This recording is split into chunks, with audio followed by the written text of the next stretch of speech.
I still got COVID throat. Oh no. Welcome to Brunchin with Bryan, the show where I cook, I drink, and you drive. Oh, thanks for not interrupting me, Evan. Today's episode is brought to you by shots. We're releasing the Kraken. That's right, we're doing shots of Kraken. And today I've also got Monster, because drink like you're still in college. Bottoms up. We're getting fancy up in this bitch. Today we're making pork Wellington. This is the guy who does all of the directing of these films, so if you have any issues, please address them to Liam. Pork Wellington only takes 9 ingredients. You need pork tenderloin, prosciutto, dried apple rings, puff pastry, salt, pepper, thyme, mustard, and egg wash. So the process is fairly simple. We want to take prosciutto, make a mat out of that, sprinkle on some of the seasoning, cut our pork tenderloin in half, lay that on there, put the apples in between, roll that up. Then we want to roll out our puff pastry, put a line of mustard on that, place the meat down, roll it up, egg wash, bake in the oven. Now you want to start this off by putting your oven rack into the upper third and preheating your oven to 400 degrees Fahrenheit. So with the power of editing, we now have a cutting board, a knife, and a pork tenderloin. We want to take our pork tenderloin and cut it long ways in half. We're going to need to take some dried apple rings. You're an ass, Liam. You need to stop asking such things from me, man. Director of the year, my ass. After our pork tenderloin is cut in half, we're going to need to take some dried apple rings and cut those up. Now initially, I was going to do these with a food processor, but I can't find all the parts of my food processor, so it'll still work being just cut up into small chunks. These are organic, Stephanie. I don't know what that means.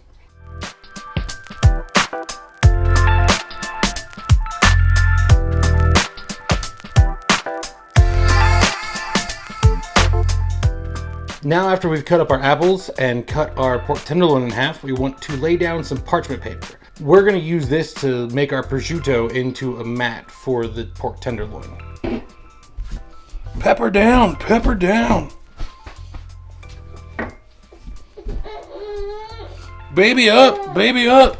So we want to take one package of prosciutto and lay that with the long ends overlapping each other until we have something the length of our pork tenderloin. Let's start that fast motion, shall we?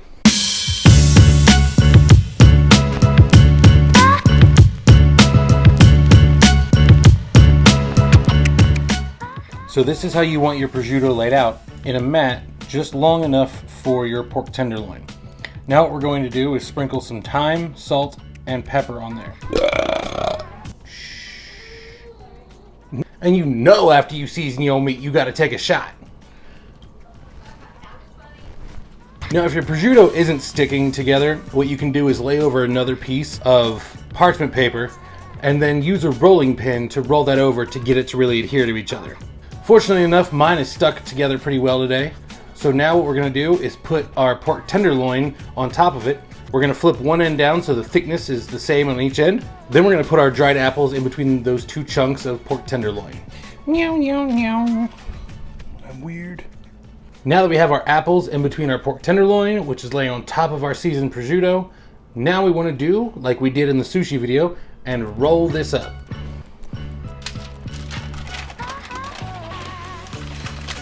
So as we're rolling this, we want to make sure we keep it nice and taut. And as we roll, we just pull the parchment paper out. So that way, a nice even roll. The parchment paper rolled inside.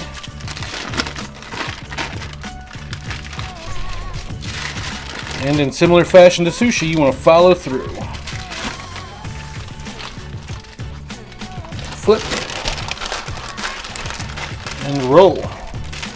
And now, we have what I'm going to call a meat log. Look at that meaty goodness. This pork Wellington's starting to sound so good that even Liam's drooling. We want to move our meat log out of the way and drop some flour on this bit.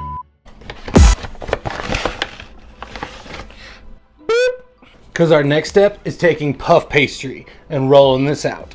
So puff pastry comes in sheets. You can buy it at the store. I keep mine frozen until the day I'm going to be using it for this dish. At that point, I just take it out. You can cover it up with a dish towel, let it sit and thaw out. You want to make sure it's completely thawed out so it's a malleable dough. Now we want to get a little bit of flour on our rolling pin and roll this out until it's big enough to be able to fit our meat log.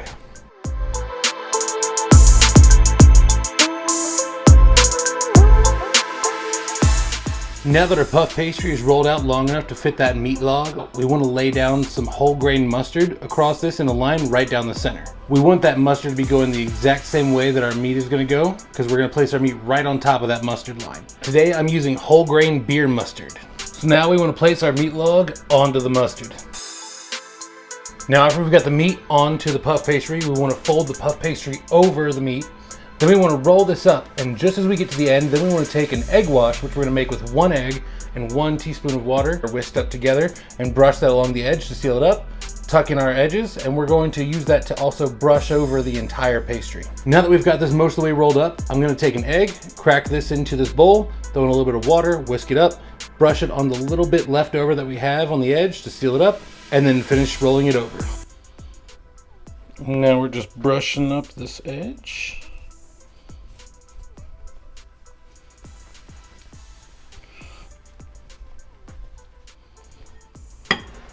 So now that we've brushed that one edge with the egg wash and we've sealed it up, we want to place that on a parchment lined baking sheet.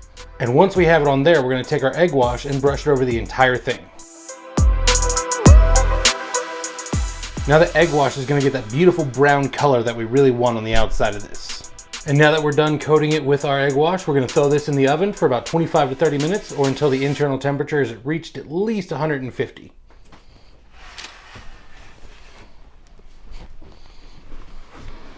La da da, hot oven, yum. And now you know the only thing to do while you wait for this is take a shot, baby.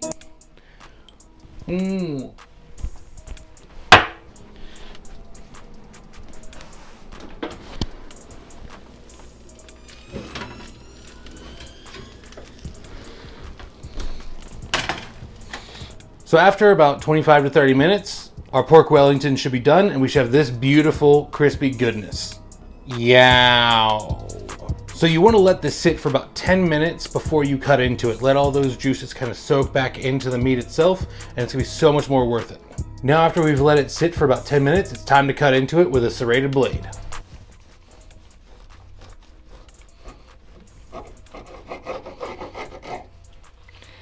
And check out that cross section. Now that I've cut up this tiny piece that has seemed to have fallen apart, Stephanie does not want to be on camera, so here you go, try this off. Make sure to be nice and loud with your judgment. While you try that, it's time for Bryan to take a shot. And now for the moment of truth, I have the shot ready. Stephanie, thoughts? Horrible. All right, the same as every episode. It's crispy and flavorful. Very comforting on a cold wintry night like this. Very good. I made this last year for Christmas for our buddy Corey, who rest in peace. Pour one out for your homies. And bottoms up, Corey.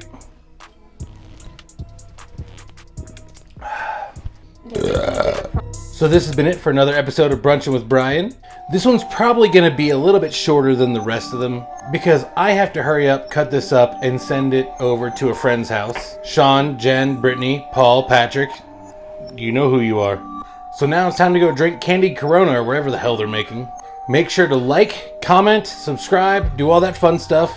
I'll go ahead and put the recipe down below, and make sure to share this with your millions of friends because I know you are the cutest, most popular person I've ever seen. And you have all of the friends, and if you shared this just once, I know I'd get like 3 billion views. Bye!